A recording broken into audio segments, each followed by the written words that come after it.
Three friends from a local congregation were asked, when you're in your casket and friends and congregation members are mourning over you, what do you want them to say? Ezekiel said, I would like them to say I was a wonderful husband, a fine spiritual leader, and a great family man. Daniel commented, I would like them to say I was a wonderful teacher and a servant of God who made a huge difference in people's lives. Peter said, I'd like them to say, look, he's moving. Good morning, team. Who's been exactly who I thought would laugh at that, laughed at that. Who's been loving our relationship series?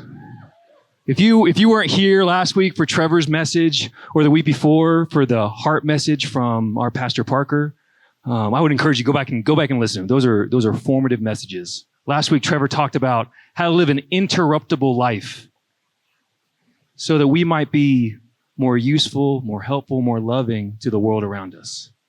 Oh man, it wrecked me. I loved hearing about that. Today, I'm going to talk to you about a single idea about friends. I'm a big words guy. Like if you've met me, I'm a big words person. I love, being very conscious of the distinct and succinct words that people use, where they came from, what word selection they use, maybe when they repurpose words or they cheapen words. I'm fascinated by the etymology of words and phrases, where they came from. One of the things I bring up a whole lot is the word gentleman. As an example, gentleman was a word that was created to designate a man that had land and a coat of arms. And then people ended up saying, well, I want to be a gentleman. And then it just became this whimsical term to mean a kind man. Passion's another one. Like if I were to ask you what you're passionate about, you might say, I'm passionate about baking. No, that's not necessarily true. The word passion is that which you are willing to suffer for. That's what that word means. And I don't think you'd want to suffer for baking. I mean, maybe you will. Maybe you really like cinnamon rolls that much, but I don't think that that's true. Bunny's another one. Bunny was actually a term to describe a squirrel. And then people said, well, I like it more for rabbits. And then they just started using it to name rabbits and bunnies. Friend's another one. Friend has been what I would describe as a word that's been cheapened. And that idea today about how we've maybe cheapened the word friendship is what I want to talk about. I want to talk about what true friendship is. True friendship's rare. True friendship is rare. I grew up in a time where we would go home at the end of the day. We would sit down at our HP computers. We'd take our big toe and turn on the computer. And then we'd wait the length of a Lord of the Rings movie for dial-up internet to connect, just so we could get on MySpace and rank our friends. Who remembers MySpace? Who remembers ranking our friends? I think the internet has done extreme damage to what we think about when we think of the term friend. Right now, I have 2,174 and decreasing friends on Facebook. And that's not true. I don't have 2,174 friends on Facebook. That's not realistic. True friendship is mathematically rare. Proverbs 18:24 says, the man of too many friends chosen indiscriminately will be broken into pieces and come to ruin. But there is a true, loving friend who is reliable and sticks closer than a brother. I think this cheapening of the word friend is, partly due to people wanting to be famous or people wanting to gain infamy. I read a study that 1/3 of millennials want to be famous. Like they have a desire in their hearts to be famous.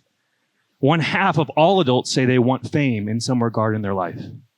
Over 25% of Gen Z said that their dream vocation, when they ask, what do you want to be when you grow up? They said, I want to be an influencer.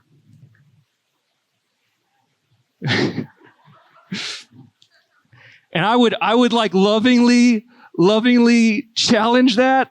I think that's, hey, I think you might mistake being known by many as being known, and that's not true. Like, just because somebody knows your name and they follow you on Instagram or Facebook does not mean they know you. Nor does it mean that they're a friend. Why is true friendship important? Well, everybody needs it. I think we'd all agree that we all need friendship. We're living in a time that is more lonely than ever. Mother Teresa said, loneliness is the leprosy of the soul. I want to read you a few stats about loneliness or the absence of friendship. 46% of Americans say that they feel a deep sense of loneliness. That's half. Half of Americans say they feel lonely. Loneliness and social isolation cause depression, Alzheimer's. They weaken the immune system. They cause high blood pressure, sleep disruption, diabetes, inflammation, and more. And it gets worse before it gets better. 43% of people feel like their friends are fake. Men, 55% of men say that I have less than 6 close friends. Up from 3% in 1990, it's 15% now. 15% of men say, I have no friends. I have no true close friendships. Another study said loneliness is the equivalent of smoking 18 cigarettes a day. And so if you're a smoker and you don't have friends, it's not looking great. We should care deeply about friendship. What is friendship? You know, it's funny, like people look at like I'm big in like health and wellness and like longevity and like things that might make me live longer and not just give me a lifespan, but a health span that's better. And it's so funny. I was listening to a podcast the other day and they were talking about how, I don't know if it's actually the Mediterranean diet or the cold plunges or the sauna or the working out, or if it's just these people are around other people. Like, I think we diminish this singular idea of what it does for our health and what it does for our wellness to just have people that do hard things with us and care about us and know us and what that does to your overall health. I think it's important. I think one of Jesus' lesser known miracles that we don't talk about enough is that he was a man in his 30s with 12 friends. That's a miracle. That's a miracle. So turn your Bibles. We're going to be in John 15 today. John 15. I know we were just in John, and if you're like, oh, we were just in John, you probably need more John. John 15, I'm going to read from verse 12. This passage is Jesus' last discourse to his friends at the last dinner that he shared with them. He's talking about all the things that he thinks, he believes that they need to know. And so starting in verse 12, he says this. He said, this is my commandment, that you love and unselfishly seek the best for one another, just as I have loved you. No one has greater love nor stronger commitment than to lay down his own life for his friends. You are my friends if you keep on doing what I command you. I do not call you servants any longer, for the servant does not know what his master is doing. But I have called you my friends, because I have revealed to you everything that I have heard from my Father. You have not chosen me, I have chosen you. And I have appointed, listen to this, I have appointed and placed and purposely planted you. Good night. I have appointed, placed, and purposely planted you to do what? So that you would go and bear fruit and keep on bearing, and that your fruit will remain and will be lasting. So that whatever you ask in my Father's name, as my representative, he may give to you. This is what I command you, that you love and unselfishly seek the best for one another. You know, although this passage doesn't speak explicitly to how you are to operate as friends, what Jesus is doing is he's setting an example for us. He's setting the perfect example of what friendship looks like. He calls us friends, the Lord of the universe. Out of all the adjectives he could use and all the relationship mechanisms that he could use to illustrate our relationship to him, he says friend. He could do anything. He could say, you're just a coworker, you're a pawn or a servant or a slave. And he doesn't. He says, you are my friends. And so friendship is something Jesus cares about very deeply. This is the last thing he calls his friends. He reminds them, you are my friends. Tim Keller says it this way: the gospel changes our relationship with God and with each other. Thus, Christian friendship is a profound testament to God's own relational nature. The way that we are friends with one another is a reflection of how God is friends with us. And so we can look to this passage as a means and an end of seeing how to be a better friend. What is true friendship? And here's the main idea. I'm just going to give it to you. Quentin Tarantino, if you don't listen to anything I say after this, this is it. This is it right here. Write this down. True friendship is seeking the best and taking responsibility for it. True friendship is seeking the best and taking responsibility for it. It's been wildly affirming and reflective these last few days and weeks. Like, I wish I could honor. Oh my gosh. It makes me want to cry when I think about my friends. Like, I don't deserve the friends that God has placed in my life, but he did place them in my life. He made it so apparent to me, and he gave me exactly the friends that I need that challenge and correct and edify and encourage and celebrate. All the things. I have good friends. We're going to talk about what it means to be a good friend. I've also been really affirmed in just my life that I get to work for organizations that this is their mission. Pinewood, our mission is to meet people where they are and point them to Jesus. We are not shy about that. We are very overt. We're not covert about it. We're like, no. We want to meet you where you are. And we also desperately want you to know Jesus. We want you to have what's best. We want to selflessly seek the best for your life and then take personal responsibility ensuring that you have that best. That is the goal. That's the gig. That is so simple to me. I remember the first time I heard Pinewood's mission statement, I go, yes, that. A mission statement that lights you on fire is one that you could take for yourself too. And you're like, oh, cool, I could do that. I can make that my personal mission. And I know God delights in that. God loves that. God loves when we meet people where they are and point them to him. That is our primary objective. Our leadership definition here at Pinewood is the relational, repeatable process by which leaders empower and equip others in accordance with their gifts and passions so as to release and influence individuals to be all that God's made them to be. I work as a design director for a company called Glue here in town. Our mission statement at Glue is very similar. It's to unleash globally the passion in every person to be all that they were born to be. That's our goal. That's our aim. And you notice in all those things, it's not become all you were born to be. It's not you focused. It's not me focused. All these mission statements are very much externally focused. Even Jesus, and he says like I want you to love and unselfishly seek the best for one another, just as I have loved you. No one has greater love nor stronger than to lay down his own life for his friends. It is external. Friendship is doing the best for the other person, not what's best for me. And I think we get that really messed up. So the title of today's message is Best Friends. Best friends. Best friends. BFFs. Yeah, best friends. I want to commandeer this term.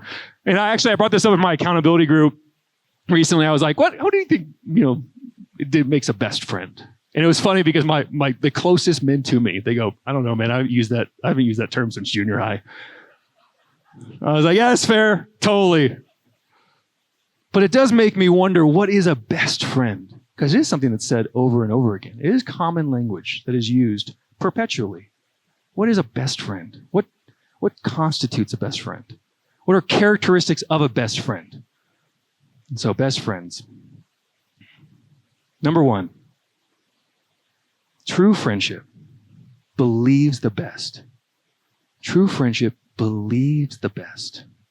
The verse says, love and unselfishly seek the best.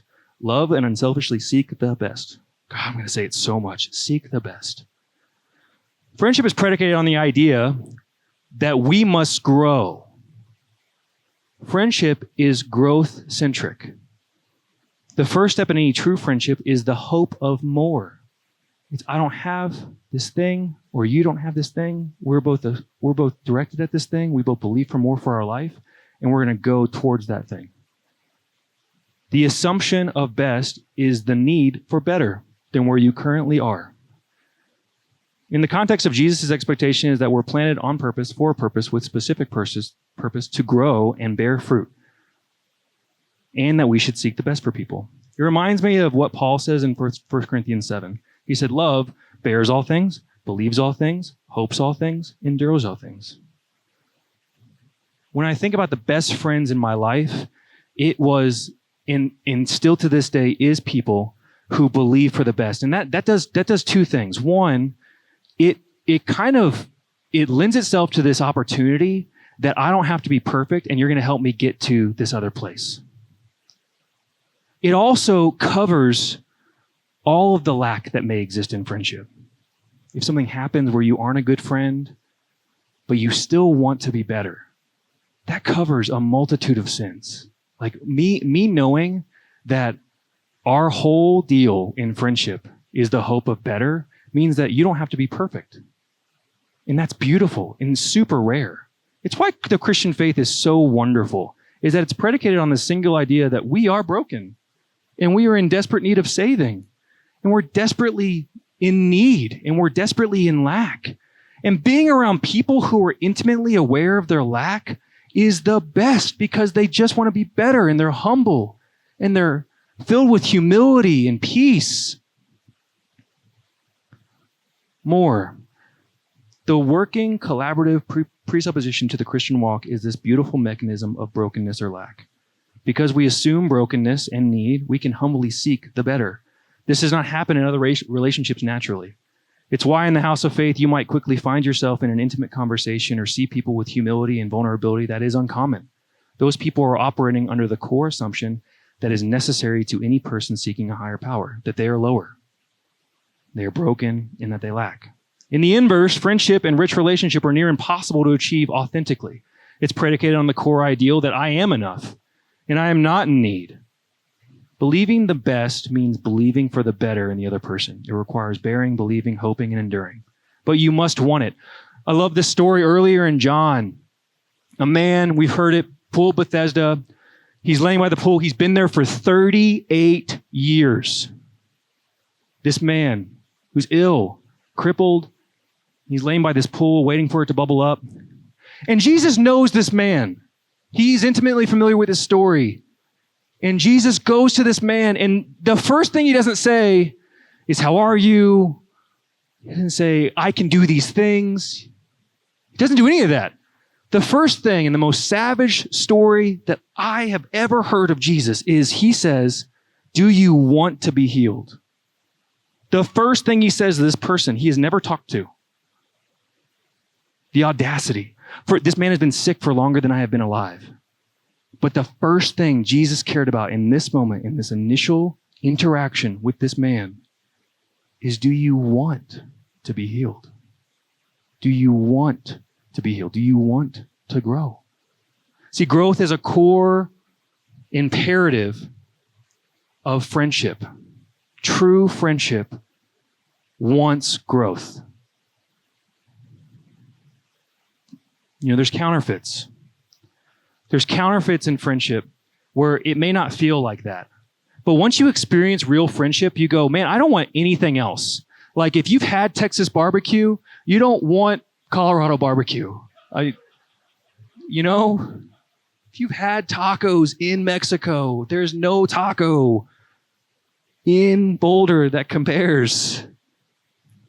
Let me read you a story about water. Imagine you grew up in a remote village without clean water.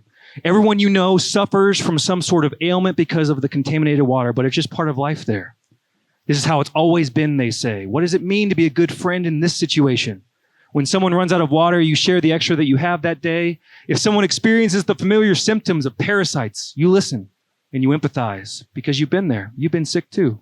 But one day, a man you've never seen before crosses your path and he tells you, unbelievable as it may sound, that there is a freshwater spring just minutes away. A short walk through the forest in one area of the village that your village avoids because they think it's haunted. You decide to risk it all, and sure enough, just where he said, you find a pool sourced by bubbling freshwater spring. Not only does the water look and smell different, it actually tastes good. Rather than reminding you of your thirst like water you're used to, this actually satisfied. This water is satisfying. Running back to the village, you herald the good news of this discovery. You convince as many people as possible to risk a walk through the so-called haunted woods and follow you to the source of fresh water. Not everyone will follow, but this new discovery has forever redefined what you need and what everybody else needs. Being satisfied at the freshwater spring changes your perspective on what it means to be a friend. No longer does friendship look like offering a glass of contaminated water from your home. No longer does it mean hopelessly empathizing with the pain of various illnesses. Now, being a real friend means getting others to that life-giving, freshwater spring. Isn't that good? You know, the core assumption that Jesus is articulating is that we love and unselfishly seek the best for one another, And then he goes, the so that. He says, so that in verse 16. He says, so that you would go and bear fruit and keep on bearing, and that your fruit will remain and be lasting. So whatever you ask for my Father in my name as my representative, he may give you. He wants us to be fruitful. He wants you to have relationships that are fruitful. And so point number one that I want to make is you should want friendships that want fruit. You should want friendships that want growth. And if you don't, you have really two options. You can identify it and say, man, I don't know if this is the right kind of friendship for me. Or you can invite growth. No matter what, when I have the tough growth conversations with friends, family, my kids, anybody, there is always a better version on the other side of that conversation. Always. It seems so stressful to have a conversation to go, man, I want more out of this relationship, but I'm worried they're going to leave. But generally, people like being challenged. People like the people in their life that will bring them to more and challenge them for more. Our job is to be that and to seek that for the other person and to offer an opportunity. I think a lot of times we can get caught up in like, well, at what point can I like diminish or delete this friendship? It's like, you're thinking about it the wrong way. You need to exhaust all of your faculty to ensure that they were given the appropriate opportunity to grow in the direction that you are called to. And when you do that, and when you invite people into that, you watch what God does. When I look back at the friends in my life where they lived differently and they challenged me in Jesus, man, I am so thankful. They were rare though. They were very few. But I remember that more than the friends who were just purely fun, or the friends who made me just laugh or would just say yes to anything. But the friends who challenged me to grow, those are the ones that I remember. Here's a question. Would you recommend your current friends to your child? You know, like, and that's a good thing. Like if you would recommend your friends to your mother or your father or your brother or your kid, you're probably in a good place. But if you wouldn't, you're like, oh man, like, no, I don't think I would. It might be time to invite that moment. It might be time to invite a moment that says, hey, I want more for our friendship. I want more for you. I want to unselfishly seek the best for both you and I. Do you want to come? Do you want to come with me? Versus just living in a stagnant friendship. Encouraging growth in a relationship will always end in a better version of the relationship. Always. Either growth or an explicit dedication to the current or worst state of the relationship. Always. Number 2, true friendship seeks the best. True friendship is habit-centric. And so I'm going to blow through these wonderful habits of friendship, mostly from Proverbs. It's awesome. In the Bible, you know, we get a lot of examples about the relationships of like, you know, husband, wife, pastor, congregant, brother, sister, believers together. We don't hear a whole lot of explicit demands or specific commissions about friendship, but we do see signs of good friendship. We do see good friends do this. Good friends are like this. And so I'm going to read a few of those. True friendship is seeking the best and taking responsibility for it. Before I get into these, know that the word seeking, let's pause here for a second. The word seeking doesn't mean I'm just looking for the best. The word seek means to actively try to obtain. And this is why I want you to write down the core definition of friendship is seeking the best and taking responsibility for it. And it's important that it's not enough for me to just hope or wish or want the best for another person. I have to play an active role in that. I have to play an active role in getting that best. It doesn't behoove me. Like, it's harder. It's easier for me to see something that I know Jesus wants me to call out in my friendship, even myself, and ignore it. Can we all agree? Like, that's the easier thing to do. The easier thing is to go like, you know what? I got a lot going on. I don't want to bring this up and have a 3-hour conversation about how much I care about this person and I want them to be better and go through that friction and tension. But that is friendship. That is friendship. is being so desperate and hungry and thirsty for more that you play an active role in it. You play an active involvement in getting the best out of the other person, getting the best out of you for that other person. Friends, you ever remember those campaigns, Friends Don't Let Friends Do Drugs? You know, like that. We all remember that. Like, here's your brain on meth. And it's like, it shows like a really gnarly picture of a brain. Like, friends don't let friends do drugs. Friends don't gatekeep hope from their friends. Friends don't let friends miss out on their purpose. Friends don't let friends hide God from other friends. Friends don't hide God from other friends. Friends don't let friends go to hell. Friends want heaven and hope and an existence of purpose for their friends. And if that is true, then the way that your friendships look should be different. It will look different. The extent to which you are able to bring hope into someone's life by showing them that they are an agent or have agency in their future and that they can do something about their life will give them a longer, better, more enriched and meaningful life. It's about taking responsibility. That's the operative verb of responsibility. You take it. You take responsibility. Like once we understand that we are people who need to take responsibility for ourselves and take responsibility for the people who God has placed around us, our friendships are oriented in a different way. And so habits of true friendship. Friends, number one, they honestly confide. Honestly confide. Jesus did this. He said, I have shared you all the secrets. I shared you all the secrets of the kingdom. He shared authentically. And he shared secrets of his life. And he shared secrets that he wanted the disciples to know, his best friends. Lies don't connect. I've met with people who will talk about their accountability groups. And they'll be like, man, I just got this going on. I've got this thing going on in my life. And I just don't feel like I can bring it up to my friends. It's like, so what are you doing? You're just getting coffee at 6 a.m.? Dude, you might as well stay in bed. At least get some sleep. Because the accountability group is for honesty. It is for friends that you can actually say what is actually going on. Because true friends, you can tell. True friends can tell when you're not being honest. Number two, edifying conversations. Proverbs 27, as iron sharpens iron, so one man sharpens another. Eleanor Roosevelt said, great minds discuss ideas, average minds discuss events, small minds discuss people.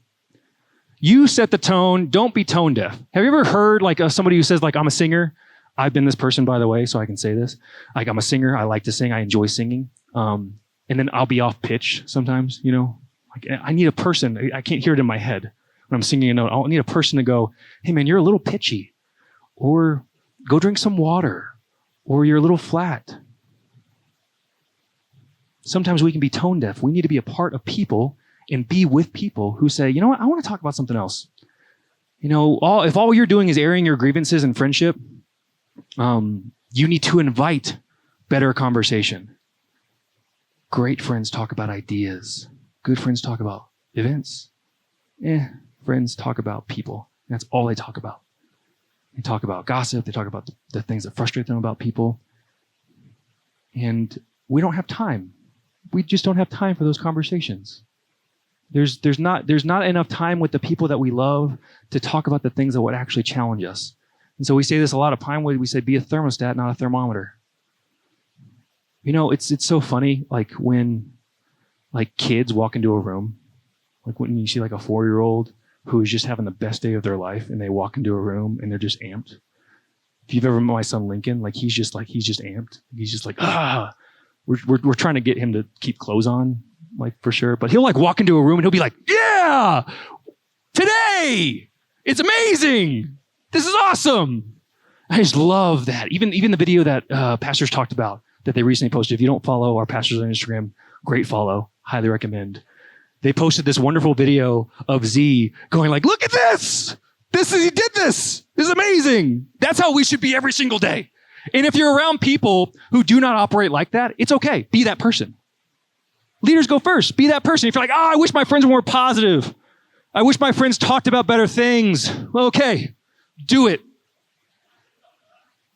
Watch what happens when you walk into a space and you're the first one to say, gosh, isn't this amazing? This is cool. Tacos. Beautiful spring weather. Be the person. Number 3, graceful, gentle correction. True friendship includes graceful and gentle correction. Proverbs says this, faithful are the wounds of a friend who corrects out of love and concern, but kisses of an enemy are deceitful because they serve a hidden agenda. I've loved this recent phrase from the next generation. They'll say like, that's zero IQ behavior. Or they'll say like, that's like, that's harsh, okay? I'm saying worldly example. Here's what we're saying. That's spiritless behavior. That's fatherless behavior. That's friendless behavior. Being able to know and have an example of what good is, what best is, and then being able to know what your friends are doing, the way that they are acting, the way that they're behaving, allows you to correct them in a way that is oriented towards the best. So saying, hey man, are you okay? Because that's some spiritless behavior. Or hey, how are things going? You're kind of acting at odds with what we're called to do. I'm very thankful for the people in my life who have taken moments and said, hey man, what's going on? Because this is not who you are. Constant celebration, number 4. Friendship is celebratory. Thessalonians said this, Paul in Thessalonians said this, therefore encourage one another and build one another up just as you are doing. Romans, love one another with brotherly affection. Outdo one another in showing honor. If you are in a friendship where you don't feel comfortable to celebrate because people are jealous, and you feel like, I don't feel comfortable to celebrate the things that God is doing in my life, that's not a good friendship. If you're in a friendship where other people share what's going on and you go, I'm really jealous of them, that's not being a good friend. We should be yearning with a divine hunger to know what God is doing and celebrate in every single person's life. If you hear something good that happens to somebody else and the first thing you think of, and I've been here, is, man, I wish God would do that for me. You're missing it, man. You are missing the point. The point is to unselfishly seek the best for the other person and take responsibility for it. And when good things happen and you get excited, guess what happens more? That person feels more apt to tell you about the exciting things and the celebratory things that are worthy of celebration in their life. Good friends celebrate other friends. Timely comfort. A friend loves at all times, Proverbs 17, and a brother is born for adversity. We want to have friends who comfort us, who make space for comfort and preemptively do so. True friendship is one of comfort, not being comfortable and being complacent, but to comfort, to encourage. Your words, and that's what that word encourage means. It means to put courage into. It means to actively take courage that the person might not have and shove it right into them and go, dude, I believe in you. This is not forever. This is just a season. God has made you strong and brave and kind and generous and curious. He is in this. You're going to be okay. Good friends comfort. 2 more. Unwavering commitment. Friendship is committal. A friend loves at all time and a brother is born for adversity. This goes back to our growth. If my working assumption for growth is that I'm hoping for more, I am going to be committed to that more when it isn't more. Now, I'm trying to be succinct with my words. If you have a friendship that is constantly growing and doesn't look exactly how you want it to, that's better than no friendship. Because if your friendships want more and they want to grow, that's all you need to focus on. It's not the end goal. It's saying, hey, I want to be around people who crave and yearn for growth, who just want to be better. And so when better doesn't happen, you say, oh man, I know it's not forever. I know we're going to get better. When I fail with my friendships, I love my friends. They go, it's fine. We're getting better. Grace upon grace. Love that. That's friendship. Is unwavering commitment, not, oh man, I got to meet this bar. And if I don't meet that bar, I'm going to lose a friend. That's not friendship. Ultimatums have no business in friendship. Last one, aligned commission. Friendship is navigational. For we are co-workers in God's service and you are God in God's field, God's building.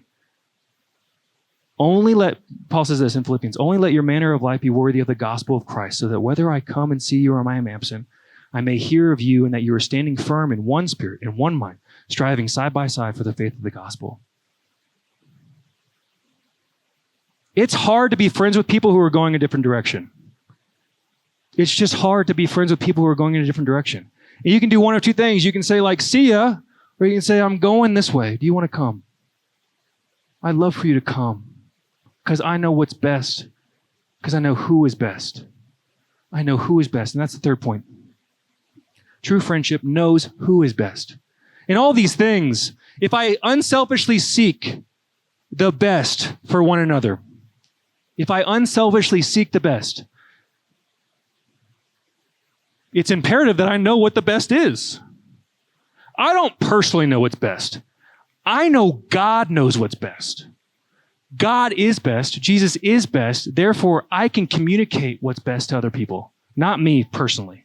I look to his word and his truth as a means and ends of getting the best out of friendship.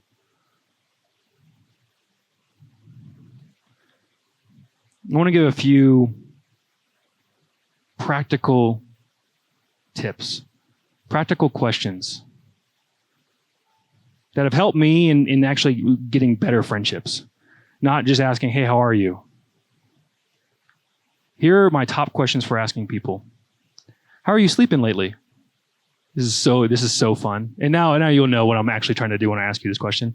But like typically when you talk about sleep, which is so important to people, they'll like kind of break down a little bit. They'll kind of tell you what's going on. It's like, I haven't been sleeping. Well, why? Well, because I go to sleep thinking about this. And what they're thinking about is actually what you need to talk about. If God could do a miracle in your life, what would it be? Oh my gosh, this question has been miracle upon miracle for my relationships. Whether you're meeting a waitress at a restaurant or you're talking to your kid, you asking if God could do a miracle in your life today, what would it be? And then to answer that question honestly and authentically, like, come on, like who's not looking for a miracle? Who's not looking for something? They're going to tell you what's going on in their life. Here's another one. Can you tell me more? This is super simple. Add it to the existing questions that you ask today. It's like if I ask somebody something and they go, I'm fine. Well, tell me more. Why are you fine? Tell me more.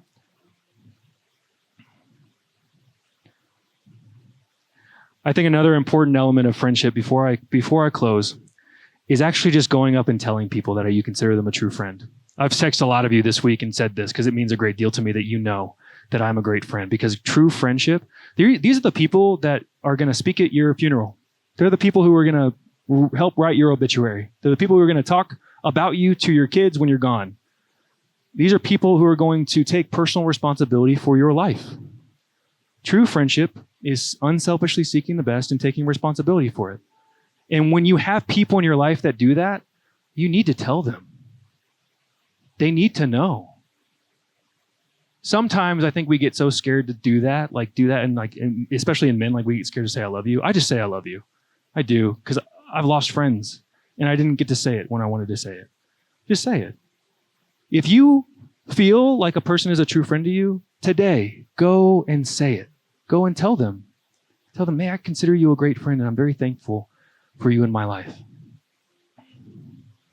Here's the thing, like if I, going back to the best, if I told my 4-year-old, Lincoln, if you're watching this, I love you, buddy. You're doing great.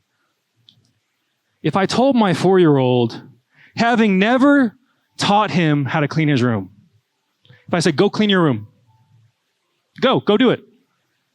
It doesn't work. All the teachers in the room are like, no, don't do that. Don't do that. No, it doesn't work. Like they have to have a picture of what is clean. What is clean? I have to teach them. Even like specifically, you see that teddy bear over there? Pick up that teddy bear and let's put it in his new home in the cubby. If you force people to do something they don't understand, it will pale in comparison to the real thing. So if you don't know what true friendship looks like, you won't be a true friend. There's no chance. We're limited people that serve an unlimited God. And so the good news is that we know who the best friend is. We know that Jesus is the best friend. And I hope I've communicated this well this entire time. Jesus is the best friend. He is. He's the best friend to us. It should blow us away that the operative adjective that he used to describe our relationship to him is friend. Is friend. And so us being friends of Jesus and knowing that he is best means we know how to be a friend to others. See, other people who would say, like, if I were to ask them, like, what friends are, like, what do you think a true friend is? The world would say, well, I just want somebody to affirm me. Or I want somebody to help me chase my truth. Or I want somebody who just wants success and wealth for me. Or fame and fortune. Or I just want people to affirm me in self-love. That's not true friendship. That is not a true friend. A true friend will point you to Jesus. A true friend will be directionally involved in your life towards Jesus. And this is helpful for us, even inside and outside of the house. My friends and non-believing friends, I want to be known as a person who points them and prays for them and gives them my presence, and I pursue them in a way that points them towards Jesus. Does that mean I'm presenting the gospel every single time that I'm with them? Maybe. But it's more like just pointing. It's saying, hey, I want this for you. How can I be praying for you right now? How can I help you right now? Being responsible for it. The best thing in your life is not going to be getting married. The best thing in your life is not having kids. The best thing in your life is not going to be getting a promotion. It's not going to be winning that race. It's not going to be lifting these ridiculously heavy stones in Scotland. It's not going to be that next trip to a foreign country. The best thing that will ever happen to you or anybody around you is Jesus. The best thing that will ever happen to you in your life, in the lives of the people around you, is Jesus. It's not anything we could ever dream of. He is so much better. And so if we know the best, if we know who is the best, if we know what is the best, and we are to seek the best and take responsibility for the best, that means pointing people to Jesus. It means giving them Jesus. It means giving them Jesus. That is the best. John Piper says it like this: friendship is not merely about mutual enjoyment, but it is at its core about pointing each other to the greatest joy, which is in Christ. Eugene Peterson says, a long obedience in the same direction. The cost of friendship is taking responsibility, and I'll close here. Jesus said, no one has greater love nor stronger commandment than to lay down his life for his friends. This means that we sacrifice. Like all about our friendships is sacrifice. What I notice about my friendships, the best friendships are the ones that I'm not really keeping score. I'm not really thinking like, man, I've done a whole lot for them. I feel like they should do some more for me. I don't even think about that. The best friendships, you're like, I don't even know who's winning in this thing, man. I don't know who's getting the better deal. Because you're not thinking about deal friends, you're thinking about real friends. And when I think about what does it mean to be a real friend, it is the people who have taken responsibility for my life and making sure that I know Jesus and help me pursue that. And they sacrifice parts of their life to do so. Friendship is a sacrifice. Friendship is a sacrifice. Friendship takes time and resources and commitment. And if you are, even as yourself, if you're hearing that and go like, man, I feel like I've got a lot of friends who just sacrifice for me and I'm not really doing harm. Like that's Holy Spirit convicting you in your life to be a better friend. If you're in this room and you say, well, I don't have friends, be a friend. One Spirit-filled, God-fearing, Jesus-loving friend will change your life. And if you don't have that friend, be that friend. Be that friend. If you're saying, man, I really don't like my friends, same, be that friend. And they will either come or they'll go. But either way, it's better. The other side of that is better.